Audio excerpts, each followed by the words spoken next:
Ok, muy buenas tardes con todos. Espero que se encuentren muy bien todos. Vamos a iniciar la charla. El doctor Gonzalo ya se encuentra como coautor, como co-host para poder compartir su pantalla. Bueno, quiero agradecer a todos por atender hoy día la presentación del doctor Gonzalo Carnero. Voy a dar él hoy día va a hablar sobre aplicaciones de la mecánica de suelos no saturados en obras civiles, un tema muy interesante. Y bueno, para presentarlos al doctor Gonzalo, es ingeniero civil y geólogo, con maestría en geotecnia por la Universidad de Sao Paulo, Brasil, y doctorado en geotecnia por Monash University de Australia. Cuenta con más de 15 años de experiencia en consultoría geotécnica, investigación y gestión de proyectos. Actualmente se desempeña el doctor Gonzalo como ingeniero senior asociado en WSP Australia y ha contribuido a proyectos complejos de infraestructura, minería y desarrollo urbano en Australia, Sudamérica, Medio Oriente y Pacífico. El doctor Gonzalo se especializa en temas de modelamiento numérico, diseño de cimentaciones profundas, estabilidad de taludes, interacción suelo-estructura, suelos no saturados y mecánica de rocas. A través de su trabajo de investigación, ha publicado artículos en revistas indexadas y en congresos en diversos países de Europa, de América y Asia. Sería. Creo que tenemos un privilegio hoy día de poder contar con Gonzalo en una charla que estoy más que seguro bastante interesante para toda la audiencia. Gonzalo, muchas gracias. Te doy el pase. Muchas gracias, Mayu. Avísame si me puedes escuchar bien, por favor. Se escucha bien y te vemos. Por ahí puedes compartir, a ver, para ver. Yo creo que Se no deberías escucha tener bien. problema. ¿Sí? ¿Te ve la pantalla? ¿Sí? Ah, no, todavía no se ve la... Ok, ahora sí se ve. Ya, genial. Sí. Que voy a mover ah, si alguien me pudiera avisar, si hay preguntas en el chat, por favor, porque Yo, parece que yo te aviso si hay alguna pregunta. No hay ya, problema. perfecto. Bueno, muchas gracias a Mayu por la presentación y gracias a Abgeo por invitarme para esta charla. Espero sea de utilidad o por lo menos para poder darnos un poco de conversación sobre un tema que tal vez no aplicamos tan seguido. Y bueno, gracias a todos los que están conectándose. Entiendo que en Perú ahora es el final del día, así que probablemente todos están cansados del día de trabajo o del día de la universidad. Están haciendo un esfuerzo para conectarse acá, así que espero no hacerlo todo pesado. La intención del día de hoy es de que vamos a hablar acerca de tres partes importantes, o bueno, dos en general. Eh, pero primero me presento un poco acerca de mí. Como dijo Mayo, mi nombre es Gonzalo.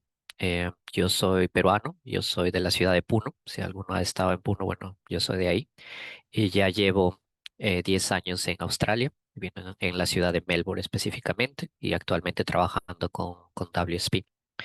Y al día de hoy quería traerles una presentación que está basada en trabajo de los últimos, digamos, 10 años que he realizado un poco más en el área de no saturados y tratando de aplicarla y especialmente en el área de obras civiles, pues es donde yo más trabajo, como por ejemplo infraestructura o desarrollo urbano. La agenda ha cambiado un poquito porque me di cuenta que me estaba extendiendo mucho en el tiempo y Mayo me pidió que sea un poco más sucinto con el tópico. Así que la agenda de hoy solamente vamos a tratar los puntos número uno y dos de los que aparecen en este slide. Vamos a hablar un poco por qué, si es que es o no relevante la mecánica de suelos no saturados para nosotros como ingenieros. Y segundo, voy a presentar un caso práctico de un proyecto que hemos ejecutado aquí en Australia, que es un deslizamiento de un talud en el área de Pogo. No creo que tengamos tiempo para la parte 3, más si hubiera preguntas e interés sobre el tema, estaré siempre dispuesto a poder presentarlo. Vamos a la parte uno entonces y venimos con la pregunta clave y la razón por la que creo que todos están aquí en esta presentación, si es que no saturados es relevante o no para nosotros. Y para ello voy a usar una figura que fue desarrollada por Frenlund en 1995. Para quienes no conozcan, Frenlund vendría a ser casi el equivalente de un Carter Sagi en la mecánica de suelos no saturados. Y él preparó un dibujo o un esquema, un diagrama donde planeaba dividir el mundo en dos partes. Y este mundo está dividido, un momento, voy a poner el puntero, ya. Está dividido por una línea imaginaria, que esta línea sucede ser, es el nivel de agua freática que tenemos. Lo que sucede debajo del nivel de agua freática es el reino o el universo de la mecánica de suelos saturados o de la mecánica de suelos clásica, en la cual se asume que el suelo solo tiene dos fases: los sólidos, que están en marrón en esta figura de la izquierda, y el agua en azul, cubriendo todos los vacíos o los poros del suelo o de la estructura del suelo. Sin embargo, entre el nivel freático y la atmósfera, que tenemos acá un sol y una luna y una nube, tenemos el mundo o el universo de la mecánica de suelos no saturados, en la cual tenemos la adición de un tercer elemento en la estructura del suelo, la cual es el aire, que está representado por estas semibolas blancas. Y el hecho es bastante interesante de que muchos de los proyectos que ejecutamos, tanto en ingeniería civil o en obras civiles o en minería, por ejemplo, están arriba del nivel freático, como por ejemplo pipes o fundaciones profundas o superficiales, taludes, muros de retención, carreteras o vías de tren. Todas ellas, por ejemplo, en esta figura, en realidad están construidas encima de tres fases que tendrían el sólido, el agua y el aire conviviendo todas juntas. Y ese no es el único punto interesante. El otro es de que también están expuestas a los cambios atmosféricos. Digamos, si va a llover o no, o hay un periodo de sequía, eso va a cambiar el contenido de humedad que tendrá el suelo y por lo tanto incrementará o reducirá el contenido de aire en una proporción similar a esa también. Entonces es un área o un mundo bastante dinámico, que no es estático, que no se encasilla en dos variables, como en el caso de las tensiones efectivas que fueron creadas por Terzaghi, o por ejemplo los principios de consolidación, que asumen que todas las diferencias de volumen están relacionadas con las diferencias en la presión de agua. Y más bien, en este mundo tenemos ese aditivo que es el aire, el cual va a cambiar de cantidades con el agua y van a interactuar entre los dos. Ahora, ustedes se preguntarán, ¿qué tan importante puede ser unas bolitas de agua, perdón, de aire dentro del suelo? ¿Cuánto en verdad puede cambiar? Y la respuesta es que sí, puede cambiar muchas cosas en el suelo y en su comportamiento. Comenzando por el hecho de que una vez que tú tienes aire dentro del suelo, el agua va a entrar en un estado de tensión porque va a haber una diferencia de presiones entre el agua y el aire, que son los dos fluidos que están conviviendo en los poros. Y cuando el agua está en un estado de tensión, significa que eso subirá, por ejemplo, el estado de tensiones efectivas en el suelo y por lo tanto puede ganar, por ejemplo, mayor resistencia si lo vemos de un punto de resistencia. Y en general, este término o esta situación en donde el agua se encuentra en tensión se le denomina o se le conoce como succión o presión negativa de agua. No voy a ir al tópico de describir completamente la succión, cómo es que se forma, pero simplemente queriendo decir que mientras más seco está el suelo, significa que hay más aire y significa que va a generar más tensión dentro del sistema del agua y de los vacíos del suelo, y por lo tanto tu succión va a incrementarse o tu presión negativa. Y el hecho de que tú tienes ese componente de succión o el hecho de que tienes aire en el suelo va a cambiar virtualmente todo lo que conocemos acerca de los suelos o la mecánica de suelos saturados, comenzando por la resistencia al corte.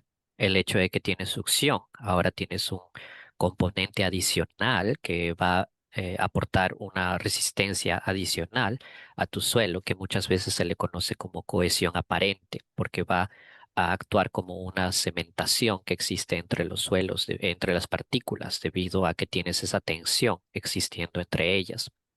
También va a cambiar mucho la conductividad hidráulica, en el punto de que, por ejemplo, si tienes un suelo muy seco, eh, no va a haber conductividad hidráulica, va a ser difícil para que el agua pueda fluir y por lo tanto tu permeabilidad o tu conductividad hidráulica va a caer bastante en varias órdenes de magnitud. Por eso es que, por ejemplo, arenas secas pueden convertirse en menos permeables que arcillas cuando con un contenido de humedad bajo va a cambiar la rigidez del suelo, porque, por ejemplo, la rigidez está dada por parámetros como los módulos de Young, que pueden ser a diferentes niveles, y 50, zeros, los de carga-descarga. Todos ellos van a depender o van a ser influenciados por el hecho de que tienes como grumos que se han formado en el suelo debido a esa tensión, esa atracción que la succión está haciendo. Y finalmente, los cambios volumétricos, y esta es probablemente la aplicación más importante de la mecánica de suelos no saturadas, pero también la más difícil de poder entender.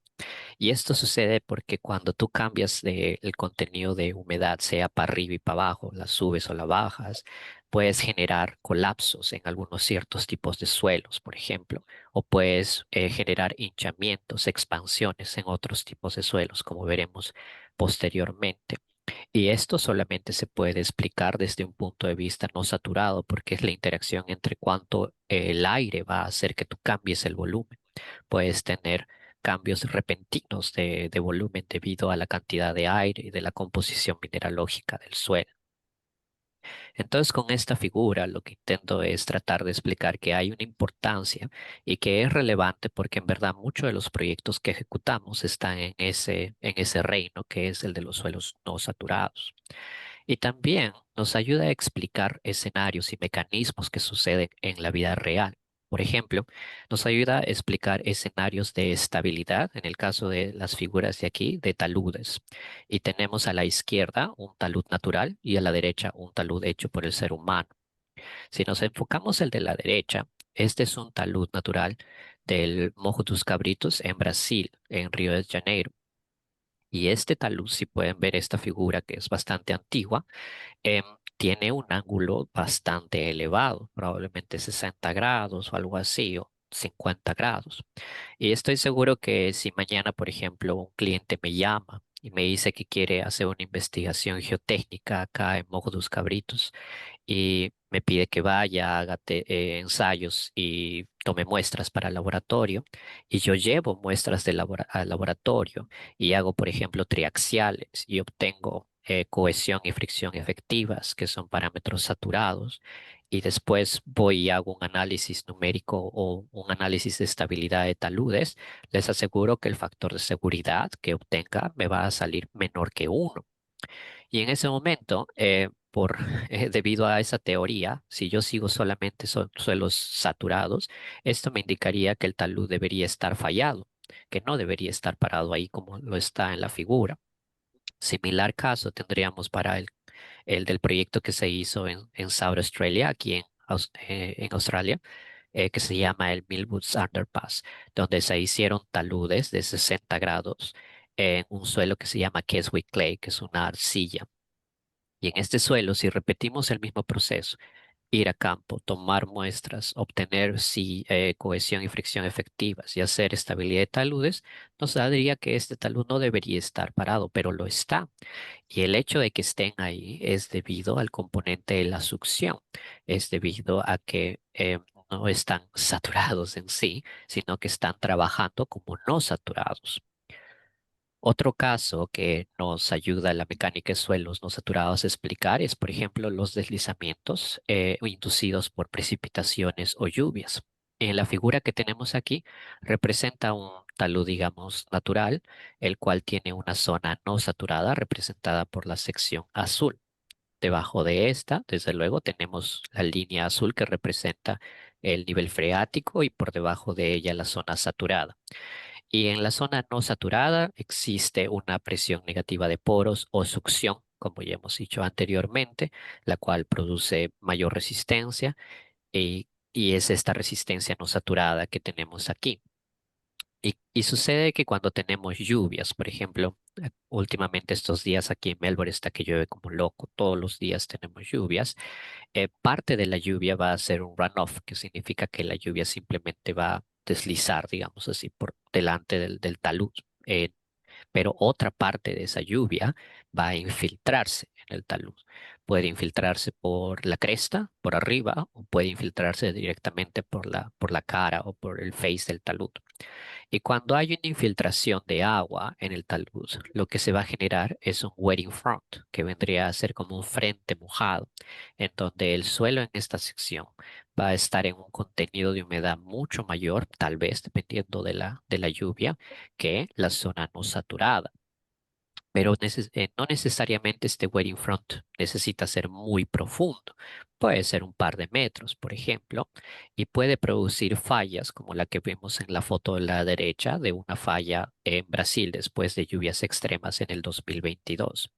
Estas fallas son bastante superficiales o translacionales y no siguen el patrón clásico de una ruptura circular que fue descrita, por ejemplo, por Bishop o Fellenius hace 100 años atrás. Debido a que este wetting front no necesita ser tan profundo y está más que todo controlado por el hecho de que pierde succión en esta zona y el peso del agua hace que el bloque prácticamente se desestabilice, pero en una forma bastante planar o translacional. Y la única forma de explicar este fenómeno es a través de los suelos no saturados, como entender cómo baja la succión y cómo baja la resistencia al corte debido a estos cambios. Y también hay otro sector donde, por ejemplo, la mecánica de suelos no saturados nos ayuda a explicar variaciones en el diseño. Y esto es importante de el área tanto con minería para diseño en obras civiles. Por ejemplo, digamos que el día de mañana un cliente me llama y me dice que tiene un proyecto en el lugar X y quiere que haga una investigación geotécnica. Y sucede que quiere que lo haga lo antes posible y estamos en el periodo seco del año, donde no hay lluvias y durante ese tiempo, por ejemplo, el nivel freático puede estar bastante profundo. Digamos que está varios metros por debajo de la superficie. Por lo tanto, está aquí, en esta línea representada por el nivel freático. Entonces, nosotros movilizamos hacia campo y vamos a hacer, digamos, SPTs o CPTs, cualquiera de los dos. Depende cuánto dinero nos dé el cliente, pero digamos hacemos el simple que es el SPT. Y vamos a obtener valores de N o en 60 a lo largo de la profundidad. Y porque estamos en el nivel no saturado, por ejemplo, o la zona no saturada es bastante espesa, lo que vamos a encontrar es de que posiblemente el valor de N va a ser relativamente alto. Después de hacer la investigación de campo, nosotros nos vamos directamente hacia nuestro escritorio o al gabinete y vamos a hacer el diseño. Y digamos que este diseño lo vamos a hacer para fundaciones superficiales, una zapata simple. Resulta que cuando diseñamos zapatas nos vamos a enfocar en dos tipos de análisis. El primero sería en la bearing capacity, que vendría a ser la capacidad portante del suelo, y el otro sería el settlement o el asentamiento. Y sucede que para calcular ambos están en función de los resultados de campo o de laboratorio, que en este caso serían los valores de E. Y muy bien, nosotros como diseñistas hemos diseñado una zapata, pero con valores de SPTOE durante el periodo seco, donde el suelo estaba no saturado. Pero sucede que en el tercer caso, la construcción de las zapatas ocurre durante la temporada lluviosa. Por ejemplo, comienza a llover bastante y el nivel freático sube y llega hasta el nivel por debajo de la zapata, de la fundación. Y ahí viene la pregunta, ¿será que el SPT o los valores de SPT ahora son iguales a los que medimos unos meses antes? Muy probablemente no. Bueno, dependiendo del suelo, incluso habrá una variación mayor o menor sobre esta. Pero en el caso de zapatas, probablemente la resistencia ahora va a ser reducida porque ahora estamos en una condición saturada. El tema de zapatas es simple porque en las zapatas usamos muchos factores de seguridad, tanto nosotros como geotecnistas, como también los ingenieros estructurales. Entonces no corremos muchos riesgos en ese cambio entre saturado o no saturado, tal vez. Pero, por ejemplo, tenemos obras como, por ejemplo, pilotes lateralmente cargados, en los cuales tienes que hacer un análisis SLS, que vendría de ser de serviciabilidad, que es de deformaciones laterales. Y el resultado de deformaciones laterales es bastante dependiente de los inputs que vayas a colocar. Es muy sensible a estos números porque tú tienes ciertos límites de deformación que respetar y mantener para que el diseño pase. Entonces, con eso no quiero decir que vayamos a meternos saturados a todos los diseños que hagamos, pero sin embargo que entendamos que el mundo es un lugar muy dinámico en el cual esta zona no saturada está siempre expuesta a esos cambios, cambios de humedad, en los cuales van a cambiar todos los parámetros que usamos como ingenieros. Y entender esa variación nos ayuda a hacer diseños más robustos. Muy bien. Con todo eso quería mostrarles ciertos ejemplos donde suelos no saturados ayudan a explicar, por ejemplo, mecanismos o ser incluidos en diseños o ser incluidos también para poder prevenir cambios en el diseño. Pero también al día de hoy se ha desarrollado bastante la mecánica de suelos no saturados al punto de que existen ya protocolos que pueden ser adaptados o utilizados en diferentes proyectos. Por ejemplo, este flowchart lo tomé de Vanapali en este año, una presentación que él hizo, en donde él muestra más o menos cuál es la secuencia si nosotros queremos utilizar suelos no saturados en casos realistas o reales. Lo primero que él dice es de que tenemos que definir la succión o el perfil de succión que esperamos en la zona donde estamos trabajando, lo cual está fuertemente dependiente del material que estamos diseñando. Luego tenemos que definir algo muy importante que es la Salt Water Retention Curve o la SWRC o SWCC, dependiendo a quién le preguntes. Esta curva es la relación que existe entre succiones, que como ya dije son la diferencia de presiones entre el aire y el agua, y el nivel de humedad que exista. El nivel de humedad puede ser descrito en saturaciones o en contenidos volumétricos o gravimétricos. Y la idea es de que dependiendo de la granulometría del suelo, tú vas a tener un cambio en la forma y apariencia de la SWRC. Por ejemplo, arenas van a tender a desaturar bastante rápido con pocas succiones, mientras que arcillas va a tomar mucho esfuerzo o mucha succión para que tú puedas desaturarlas, por ejemplo. Las SWRCs pueden ser definidas en laboratorio, en campo o también pueden ser definidas por métodos empíricos también. Y con tal de que la definas de una forma u otra, entonces ya es 50% del trabajo para suelos no saturados. Después Vanapali, por ejemplo, dice que debemos obtener parámetros clásicos de parámetros saturados, como por ejemplo cohesión, fricción, eh, resistencia no de nada, permeabilidad, ISAT, que vendría a ser módulo de Young saturado. Y luego puedes estimar lo que son las funciones no saturadas en base a estos tres, como por ejemplo la resistencia al corte no saturada, la permeabilidad no saturada y el módulo de Young no saturado también. Y una vez que ya tienes esta información, puedes ir a la aplicación.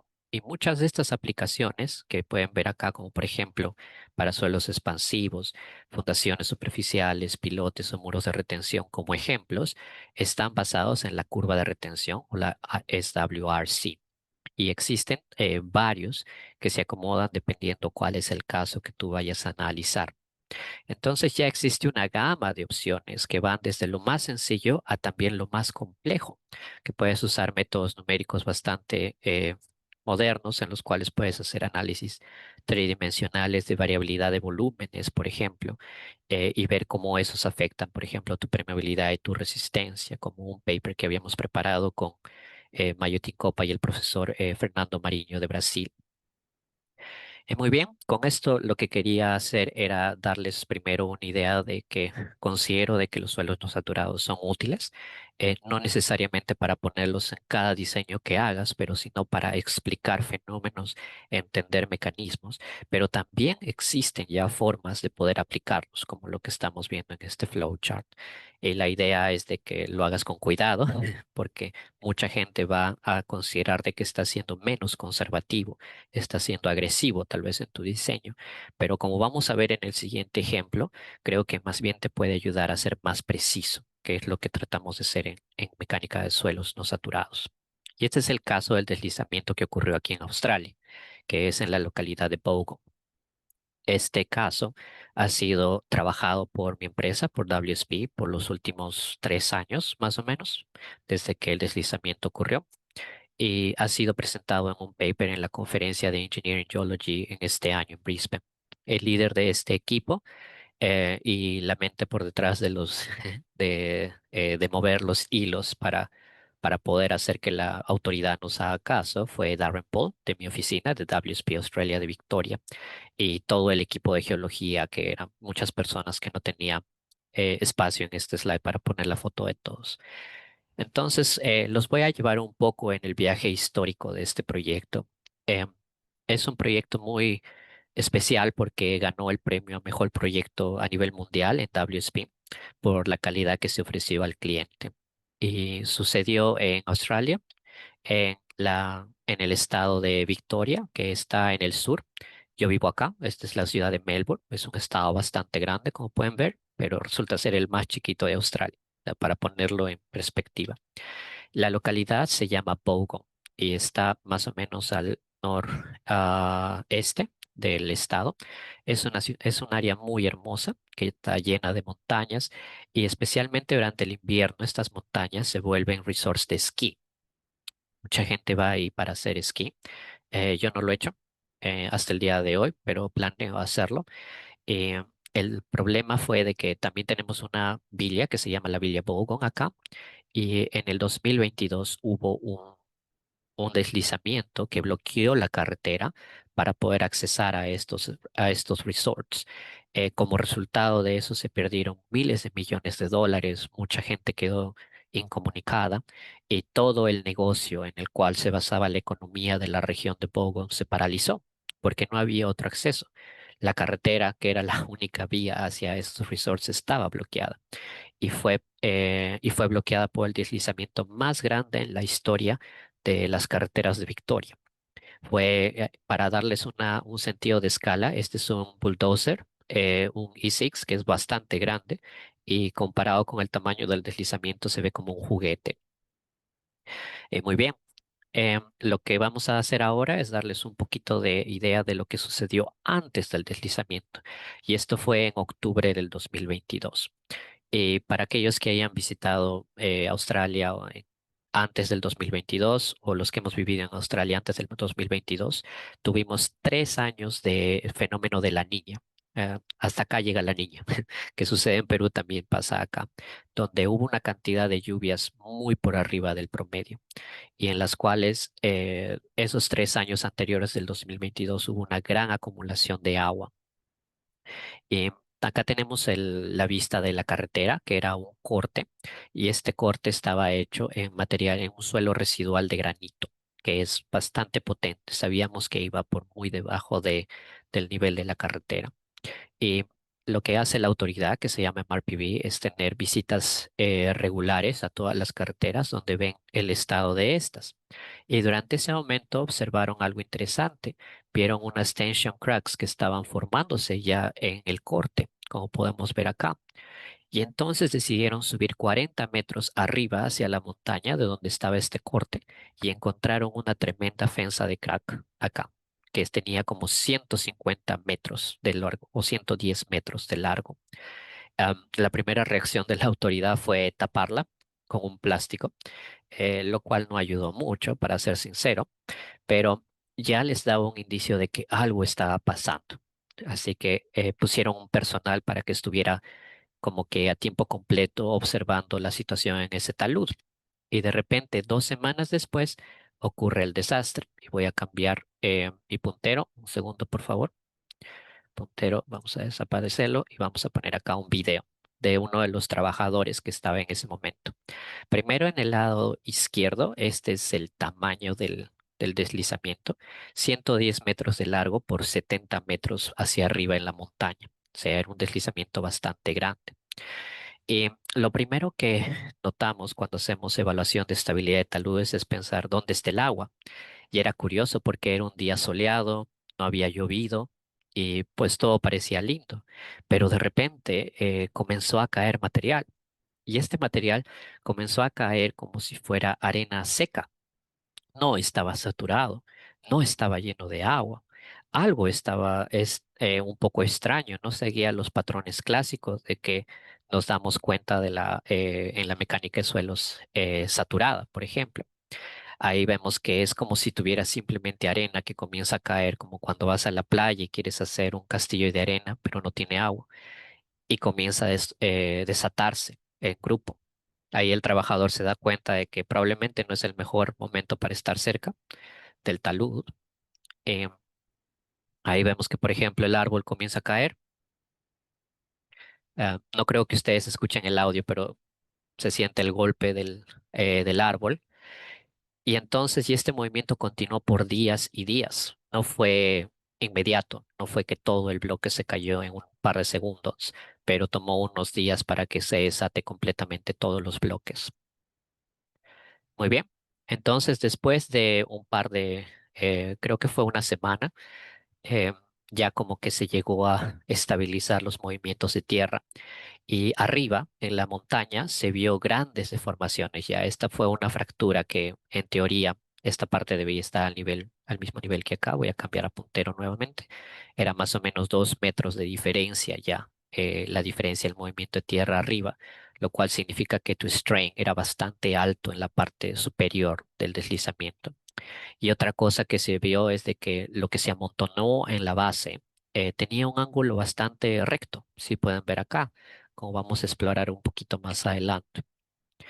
Entonces lo que sucedió es que MRPB, la autoridad, o bueno, la dueña de la carretera, por así decirlo, del gobierno, nos llamó y nos dijo, es una emergencia y tienen que ir mañana mismo a campo a ver qué se tiene que hacer, porque tenemos que reabrir la carretera como de lugar lo antes posible.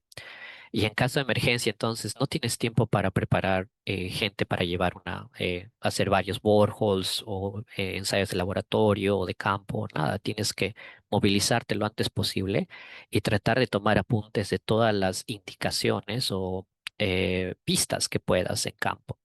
Por ejemplo, la primera observación que se tomó es de que el material que había ya reposado estaba a 35 grados y era 35 grados en todo lugar. 35 grados al pie de la carretera, bueno, arriba de la carretera, perdón, 35 grados arriba en la parte superior. Y posteriormente hicimos ensayos triaxiales de este suelo y resultó que el ángulo de fricción era 35.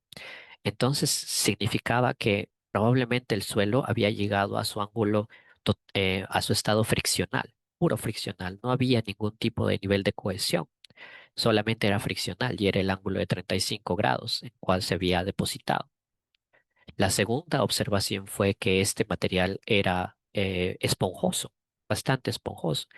Este material es un suelo residual de granito, como mencioné. Y acá tenemos una foto de un granito alterado o intemperizado. Y el granito tiene, en los puntos negros que ven acá son biotitas y en los puntos más claros son micas. Las micas son como filamentos, como si fueran plaquitas. Y lo que sucede es cuando se intemperiza el granito, algunos de estos minerales se van, pero dejan un suelo bastante estructurado, pero también al momento lleno de mica y también baja densidad y alto contenido de índice de vacíos. Este suelo fue clasificado como una arena limosa o como un limo arenoso. Y cuando hablábamos con los operarios, por ejemplo, del bulldozer, nos decía que se sentía que no empujaban nada, que no había peso, que era muy fácil de empujar. Y era por esa baja densidad que tenía el material. Y era todo este componente que era bastante homogéneo, digamos así, en todo el talud. Una tercera observación era acerca del agua.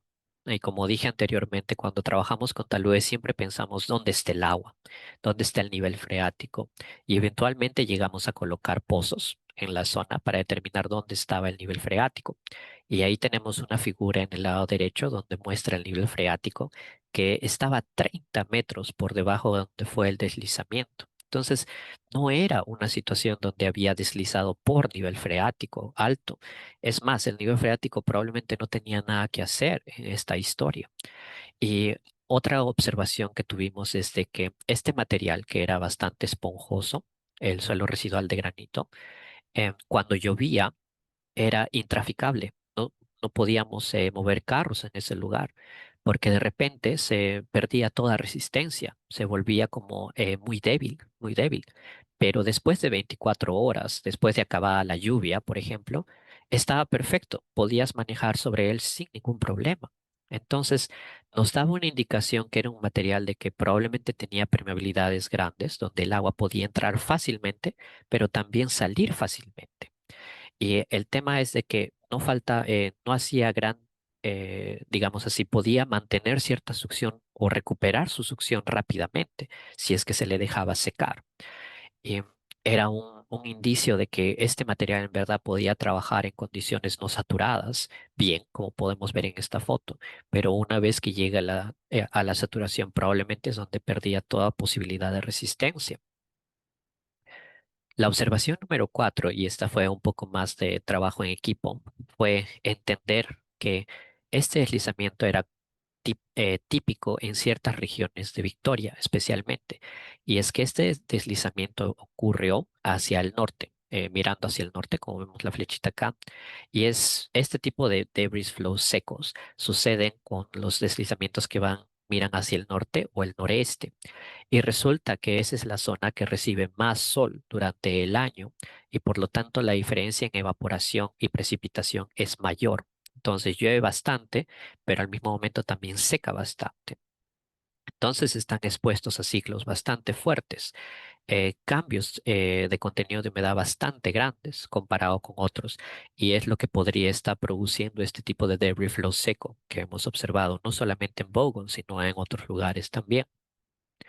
Otra observación que notamos fue que la falla era bastante superficial, era translacional, era prácticamente planar. Acá vemos que durante los trabajos de excavación y rectificación sucedió un segundo deslizamiento en la parte superior que vemos acá. Este deslizamiento, por ejemplo, solo tuvo 1 metro de profundidad, pero el área que cubrió era más o menos como 80 metros de largo, 90 metros de largo. Y cuando lo vemos en sección, por ejemplo, vemos que es bastante planar. La zona de depletion, que es de donde se mueve el material, hacia la zona de acumulación, es bastante planar. Entonces no sigue el patrón circular de la clásica, de la mecánica de suelos clásico. Entonces ya nos daban todos estos como un rompecabezas que no estábamos trabajando en un escenario clásico, había algo diferente acá. Y ahí es cuando propusimos a la autoridad un modelo, el modelo de cómo la ruptura o la falla había ocurrido. Entonces era definido que esto era un caso no saturado. Y acá tenemos una foto del libro de Rajario de 2011, que más o menos similar como lo que presenté anteriormente, que tiene el wetting front, que es debido a las lluvias. Determinamos ciertos pasos. Lo primero dijimos de que este era un lugar donde había depósitos de granitos residuales, o sea, de suelo de granito residual con alto contenido de vacíos. Y tenía succiones elevadas cuando se secaba porque estaba expuesto al norte donde llegaba mayor sol. Luego, entendimos de que el wetting front, que es la parte donde se va acumulando el agua, estaba avanzando debido a esos 3 años consecutivos de lluvias superiores a lo normal. Probablemente la parte más superficial se secaba durante los días soleados, pero la verdad es de que este wetting front podía estar avanzando metro a metro hacia profundidad y está reduciendo las succiones en profundidad. Luego, definimos que el modelo, para que llegara a fallar, solo necesitaba como 4 metros de profundidad nada más para que este wetting front se formara y el peso total del agua más el suelo, más la pérdida de succión, harían que esto deslizara. Y finalmente, cuando el deslizamiento ocurría, el suelo iba a comportarse friccional, totalmente friccional, y iba a reposar a 35 grados, que era su condición, simplemente ángulo de fricción y nada de cohesión, nada de aporte de cohesión. Entonces vendimos ese modelo al cliente y dijimos, ese es el modelo, y ahora teníamos que venir con un diseño. Y no queríamos ir a un diseño completamente desnecesario de modelamiento 3D o FEME. Lo que hicimos fue más bien tomar un modelo que ya existía, un problema que existe, que son el concepto de los taludes infinitos, que son largos en extensión. Y Louis y Gould en 2008 adaptaron la ecuación del talud infinito para agregar un factor o, bueno, una sección para la succión, para la contribución de la succión. El factor de seguridad ahora se determina con el gano de la succión. También el tema es de que dependiendo de la succión de que pongas, el factor de seguridad va a cambiar bastante. Y eso es lo que tratamos de hacer entender al cliente, que el cliente nos decía, ustedes tienen que llegar a un factor de seguridad igual a 5, perdón, 1.5. Y sí, Rita, creo que tenías una pregunta. Vi una mano por ahí. Perdón, Ah, co- ¿Sí? disculpe, fue sin querer. Ok, no hay problema. Entonces, lo que tratamos de explicar al cliente es de que tú vas a tener muchos niveles de o diferentes factores de seguridad dependiendo de cuánta succión tú tengas. Puedes tener un factor de seguridad saturado o puedes tener un factor de seguridad con una succión de 10 kPa o 20 kPa o 50 o 100 o 200 kPa. Tu factor de seguridad va a cambiar. Entonces tratamos de educar en ese momento al cliente a entender de que el factor de seguridad probablemente es muy limitado para este tipo de análisis donde los cambios de volumen, o perdón, de contenido de humedad son notorios. Entonces llegamos a este diseño, que es el diseño final de Bogo, en donde dijimos, bueno, entendemos de que 35 grados es lo máximo que podemos llegar con el ángulo de talud, porque no podemos ir menos que eso, porque simplemente va a fallar. Em, Definimos que para poder reducir los riesgos, por ejemplo, controlar los riesgos de deslizamiento, íbamos a romper prácticamente con bermas el talud. Como pueden ver, acá tenemos una, dos, tres y cuatro bermas. Y el talud total o el ángulo de talud total o overall vendría a ser 27 grados. Entonces mostramos al cliente de que, por ejemplo, con el ángulo 27 grados tendríamos un factor de seguridad saturado de 1.4, que es por debajo.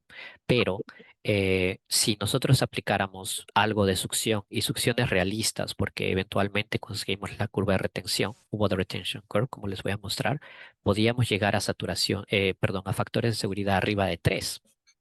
Entonces queríamos movernos fuera del factor de seguridad y movernos hacia un diseño de riesgo, como les voy a mostrar ahora. Entonces, en el diseño de riesgo, lo que hicimos fue entender cuál es la probabilidad de que nuevamente tengamos una pérdida de succión dramática al punto de que solo tenemos ángulo de fricción, prácticamente trabajando en el talud. Y esto fue considerando todos los medios de control que queríamos poner, por ejemplo, las bermas, los drenajes en cada una de las bermas y también revegetación que queríamos colocar, porque la revegetación ayuda a que el agua pueda hacer runoff en lugar de infiltrarse. Entonces previene estos wetting fronts que se forman y llegamos a mostrar al cliente que íbamos a terminar con un nivel de riesgo M, que vendría a ser medium, que era aceptable en base a 50 años de data climática, en base a las precipitaciones de los últimos 50 años. Entonces la autoridad aceptó esa opción. Nos movimos fuera del factor de seguridad y nos fuimos hacia el riesgo, hacia el diseño por riesgo, y terminamos diseñando Bogo. Y acá hay algunas fotos muy bonitas de cómo quedó. Como dije, las bermas tienen un sistema de drenaje bastante robusto que tiene la intención de atrapar el agua apenas llegue prácticamente y poder movilizarla fuera del talud.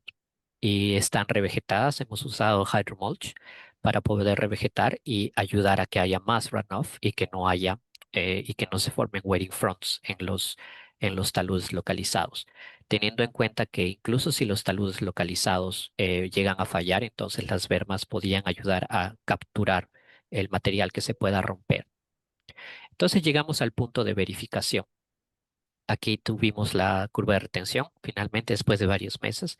Actualmente hay métodos más modernos que te permiten obtener la curva de retención más rápido, pero en ese momento nuestra curva de retención nos mostró que la entrada de aire es más o menos 10 kPa para este suelo. Em, Luego también conseguimos instalar sensores en campo para poder medir el contenido de humedad y también la succión en campo. Acá, por ejemplo, en estos gráficos estoy mostrando sensores de 1 metro y 1,5 metros de profundidad en diferentes bermas que hemos instalado contra o versus las precipitaciones. Por ejemplo, durante ciertos ciclos ven que las precipitaciones acá suben durante la lluvia, pero también el contenido de humedad sube en el suelo. Entonces estaba funcionando los sensores. Y lo opuesto sucede con la succión también. Cuando ocurre la lluvia, por ejemplo, la succión que más o menos se mantenía a 40 kPa llegaba a caer, pero después de unas 24 horas de la lluvia volvía a subir, lo que estaba validando nuestro modelo y nos daba seguridad de que si manteníamos el suelo lo más drenado posible, digamos así, las succiones podían recuperarse en un sistema bastante rápido. Entonces, para terminar esta presentación y no aburrirlos más, la intención de este proyecto fue de que demostramos que podíamos hacer un proyecto relativamente barato comparado con otras opciones que se presentaron al cliente, donde requería eh, hacer ángulos de estabilidad mucho más bajos, porque si íbamos por el factor de seguridad saturado de 1,5. Otra cosa es de que debido a la emergencia teníamos que llegar con una solución rápida y eficiente. Y esta también tenía que ajustarse porque durante los trabajos que tomaron como dos Sí, años aquí por hubo ejemplo, más la última información tabla, llegando. esta voy a modificar un poquito. Em, Luego, es importante defender tu modelo. Cuando tienes un modelo, trata de ver o formarlo con toda la información que tienes de campo, pero es importante defenderlo y demostrar que ese modelo se adecua a la realidad lo más posible. También es notorio acá mostrar de que el método que usamos fue más adecuado. Si yo hubiera entrado, por ejemplo, SlopeW o Slide a hacer un análisis de estabilidad clásico con una ruptura circular, estaría perdiendo el tiempo porque no representa la realidad, porque no son los casos reales, no es el caso real que estamos viendo ahí. Otro punto de que queríamos resaltar es de que el factor de seguridad probablemente no es la mejor forma de hacer ingeniería cuando estamos trabajando en este tipo de proyecto, donde los cambios o las fluctuaciones en agua son notorias. Es mejor, en nuestro parecer, de que el sistema en base a riesgo es más adecuado porque estás entendiendo cuál es la eh, probabilidad de que algo suceda y cómo lo puedes controlar. Y finalmente, una buena ingeniería de taludes no tiene que incluir concreto ni acero. Creo que depende más acerca de las observaciones que puedas hacer en campo y la calidad de información que puedas recabar observando, simplemente. Ni siquiera necesariamente tienes que depender de materiales como concreto y acero. Y con todo eso, les quiero agradecer a todos su asistencia y es la presentación del día de hoy y si tienen preguntas, encantado de responderlas. Gracias. Gracias, Gonzalo. Muchas gracias. Excelente presentación, bastante clara. Por favor, a la audiencia, si tienen algunas consultas, pueden realizarlas en el chat. Yo por ahí tengo un par, Gonzalo, que han consultado cuáles son los métodos de medición de succión. Creo que la otra se puede responder en paralelo. ¿Qué significa el valor de entrada de aire en la curva de retención?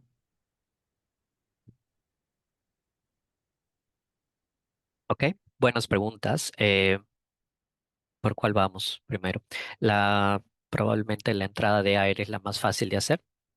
Para eso probablemente puedo usar mi dibujo de las curvas de retención acá.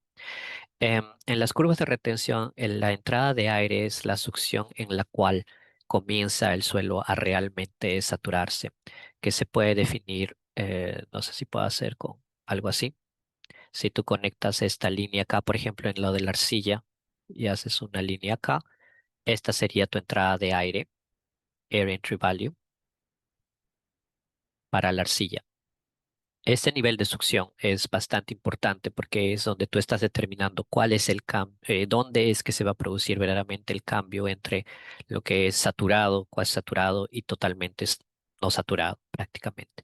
En arena, por ejemplo, podemos definirlo también haciendo el mismo ejercicio y vamos a determinar que nuestra entrada de aire es mucho menor. ¿Eh? Entonces, esa es la entrada de aire.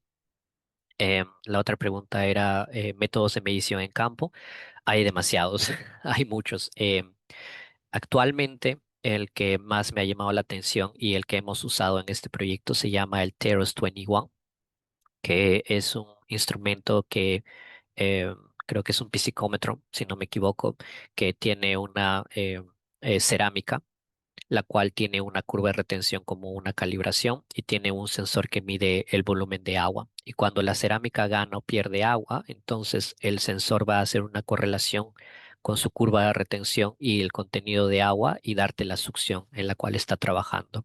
Pero existen muchos métodos, algunos tienen un rango en el rango de succiones bajas, en el rango de succiones altas, pero al momento Teros 21 y Teros 22 son capaces, creo, de cubrir prácticamente todas las succiones desde, creo, acá hasta casi 1 millón en succión, 1 millón de kPas.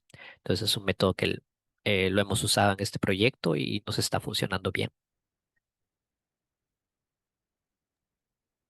Perfecto, gracias.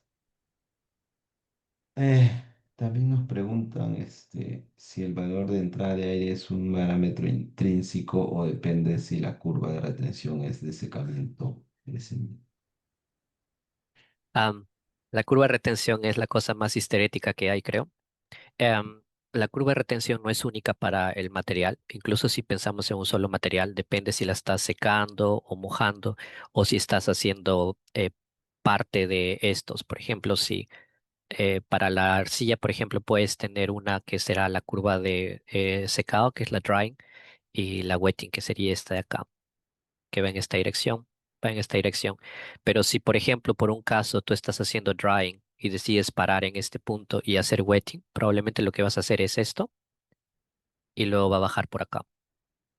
Estas son las scanning curves. Entonces, la curva de retención es muy histerética, pero Frenlund indica que si tú quieres hacer diseño, por ejemplo, o entender el comportamiento del material, la curva de drying es suficiente para poder resolver la mayor cantidad de problemas geotécnicos a los que nos encontramos.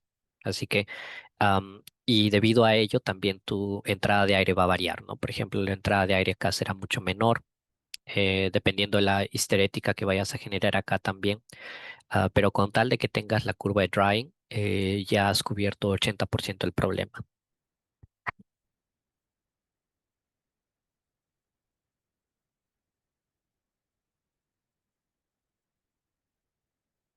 Creo que tenemos, gracias. Creo que hay una pregunta más de momento.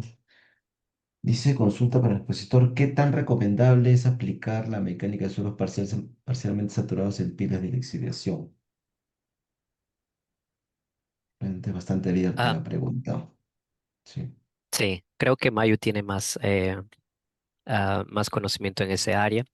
Yo no tengo tanta experiencia en minería, o por lo menos en los últimos años, no mucha, pero am, hay mucho trabajo de investigación que se está haciendo en pilas de lixiviación y la minería es el área donde yo vería mucho más potencial de aplicación de no saturados, porque en las pilas tú tratas de ir optimizarlo al máximo, ¿no? Porque la idea es de que puedas, por ejemplo, extraer económicamente lo más que puedas, pero también hacer que las pilas sean los más eficientes posibles.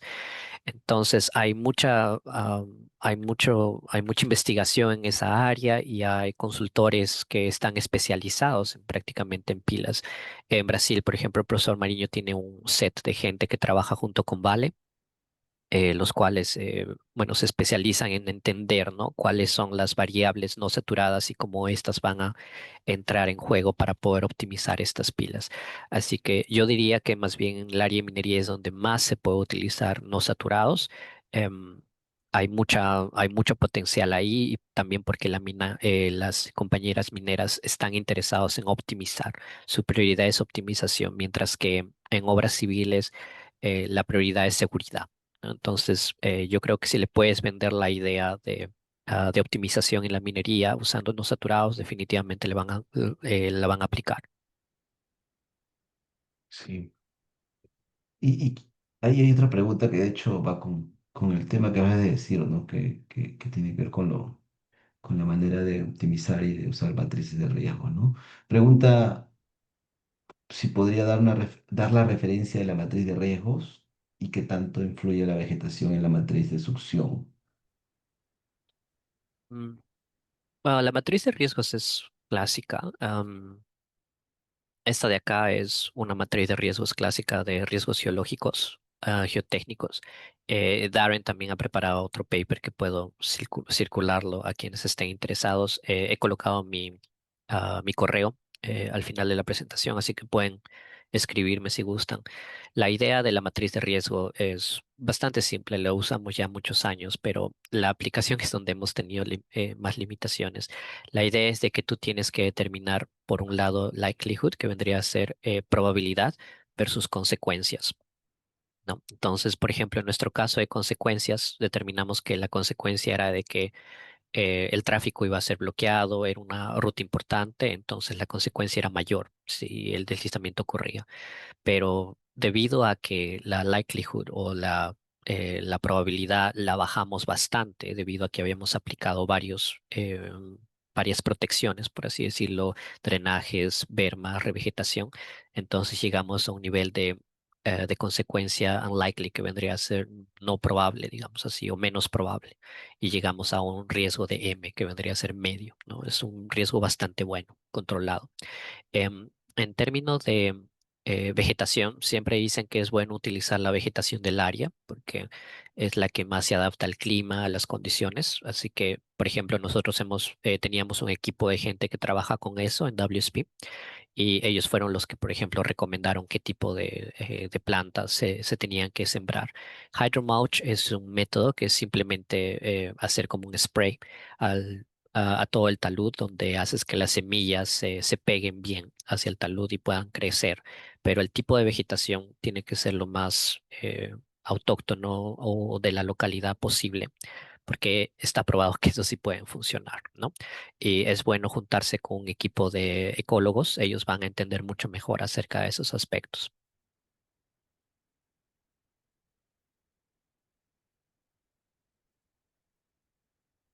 Hay otra pregunta, me alegra que hay bastantes preguntas. Nos pregunta si, bueno, te agradece, Gonzalo, por la presentación. Como trabajamos en minería, ¿tienes información acerca de la ruptura de Congo ocurrida esta semana? No sé si estabas al tanto de eso. Vi el video, una gran tragedia, no he visto ningún reporte de eh, por qué sucedió. Am, es un tema de que probablemente está más ligado a prácticas bastante pobres en la ejecución o la extracción en ese tipo de minería.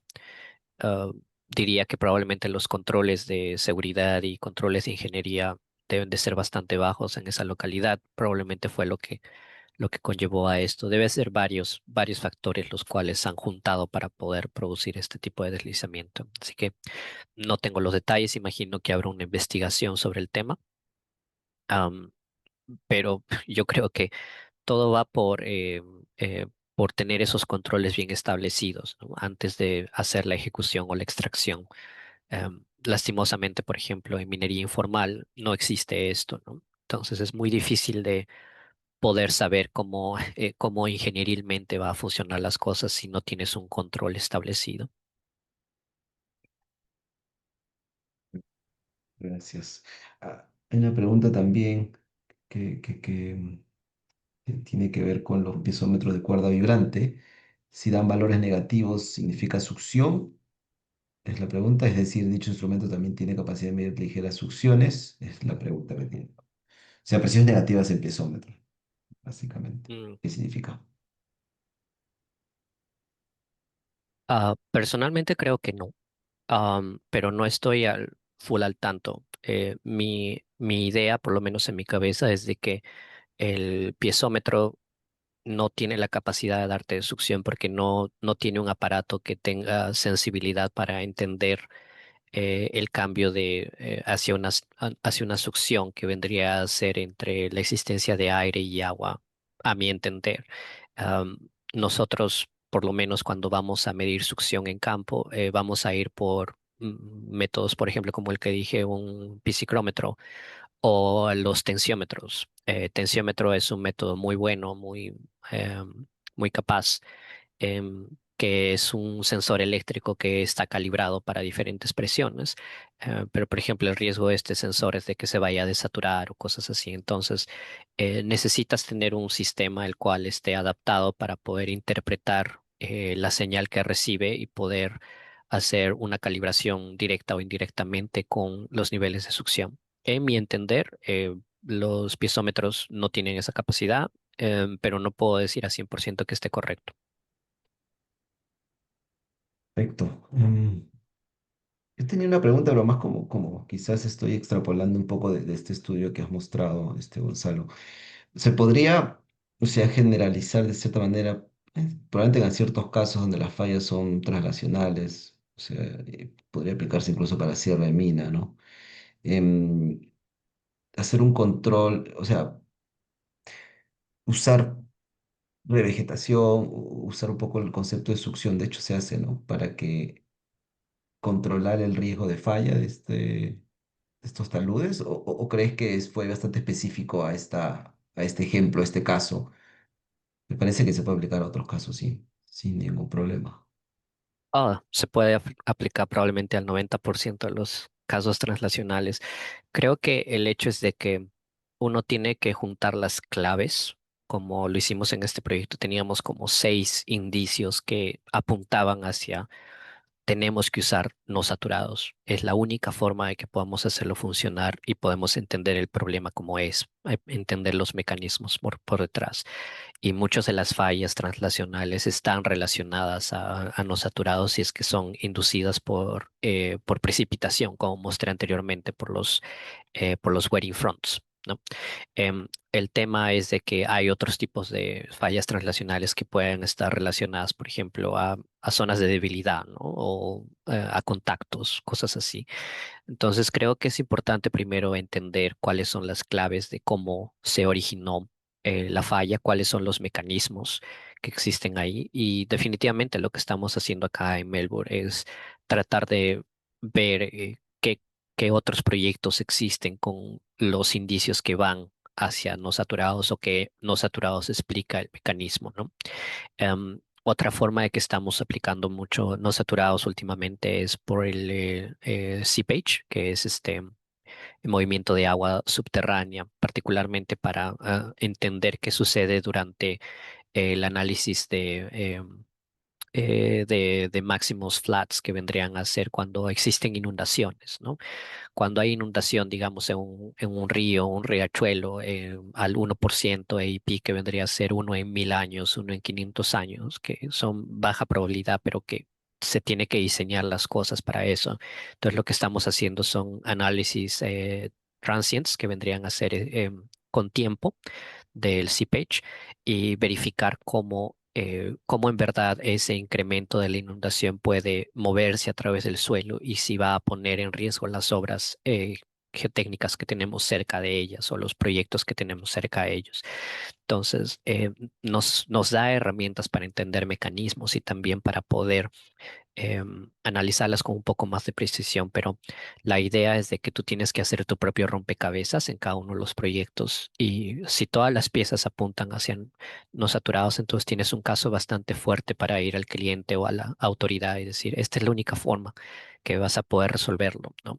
Porque si vas por la clásica, por el sistema clásico de mecánica suelos clásica, em, uno, puede que lo hagas mal, otro, que lo hagas muy conservativo o tres, que no estés entendiendo el problema, ¿no? Claro, claro, claro.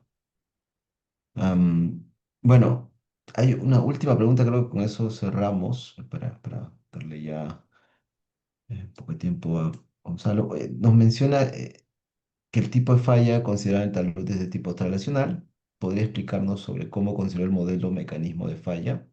si usó la probabilidad de falla en reemplazo del factor de seguridad. No sé si se entiende la pregunta. No, O no le sea, entendí. bueno, dice, considera una falla transnacional, si podría explicar cómo se considera el modelo, o sea, el mecanismo de falla es transnacional, ¿no? Sí, Y si usó una probabilidad de falla, o sea, si usaste probabilidad de falla o en reemplazo del factor de seguridad. O sea, me parece que lo que trata de decir tú usaste factor de seguridad, ¿no? Usaste básicamente qué tan estable o inestable era, ¿no? Probabilísticamente. probabilidad o riesgo. Claro, Se usaba riesgo, el ¿no? base de riesgo. Sí. O Claro, sea, claro. igual haces tu factor de seguridad, pero el tema es de que una vez que incorporas la succión, por ejemplo, vas a obtener diferentes valores de factor de seguridad. Entonces le hacíamos la pregunta a la autoridad, ok, tú quieres un factor de seguridad de 1.5, pero ¿a qué nivel de succión lo quieres? Porque cada succión te va a dar un nivel de factor de seguridad diferente. Vas a tener desde 1.4 Oh, ya. hasta 3, por ejemplo. Si ponemos, por ejemplo, y no necesitábamos poner mucha succión en esa ecuación de Leeuwenhoek, em, creo que llegábamos hasta 100 kPa, creo que pusimos al máximo, y llegábamos a factor de seguridad de 3, ¿no? Entonces le decíamos, ¿cuál es la succión que tú quieres? Porque la succión va a continuar variando en campo. Tú vas a tener ciclos donde la succión va a caer a 5 kPa, a 0 kPa, pero también va a llegar a 50 kPa, 60 kPa. Significa que tu factor de seguridad en lugar, no es estático, es bastante variable, es muy sensible a las condiciones atmosféricas. Entonces, al final le dijimos, elige a dónde, con cuál succión quieres trabajar. Entonces ellos dijeron, bueno, en todo caso, ¿qué podemos hacer? Dijimos, pues es lo que tenemos que ir por riesgo. Tenemos que entender cuál es la probabilidad primero y en base a la probabilidad entendimos que sí, podíamos aplicar todos los medios de estabilización, las bermas, la revegetación, los drenajes que eran muy importantes y todo eso. La chance de mantener una succión de por lo menos 40 kPa o 30 kPa era realista, era posible. Y debido a eso tendríamos factores de seguridad de por lo menos 2 incluso. Pero la idea es demostrar que para estos escenarios donde tienes gran variabilidad de humedad, el factor de seguridad va a variar mucho, demasiado. Y tienes que moverte a algo un poco más basado en el riesgo y la probabilidad, ¿no? ¿Cuán probable es de que vayas a perder toda tu succión? ¿Cuán probable es de que a pesar de que tengas drenaje, revegetación, todos estos sistemas, aún así vayas a llegar a cero succión? ¿Cuál es la chance, ¿no? ¿Cuál es la likelihood? Claro, claro. Perfecto.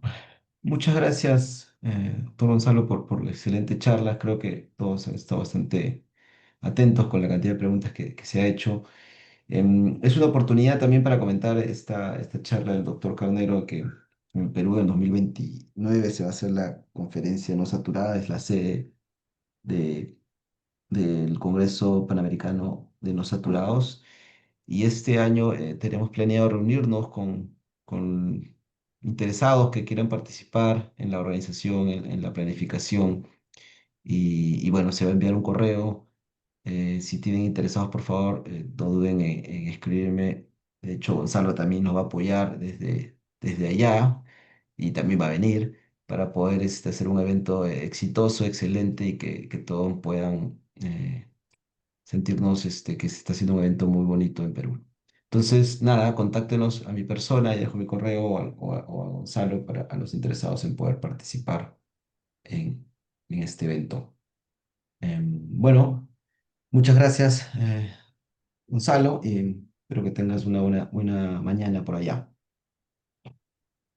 Gracias, Mayo. Gracias a todos. Les deseo una buena noche. Muchas gracias por atender. Los espero ver entonces en Lima 2029 para el próximo Panamericano de No Saturados. Correcto, nos vemos. Saludos. Hasta luego. Gracias, hasta luego. Chao, chao. Muchas gracias a todos por su Chao. atención. Gracias, hasta luego.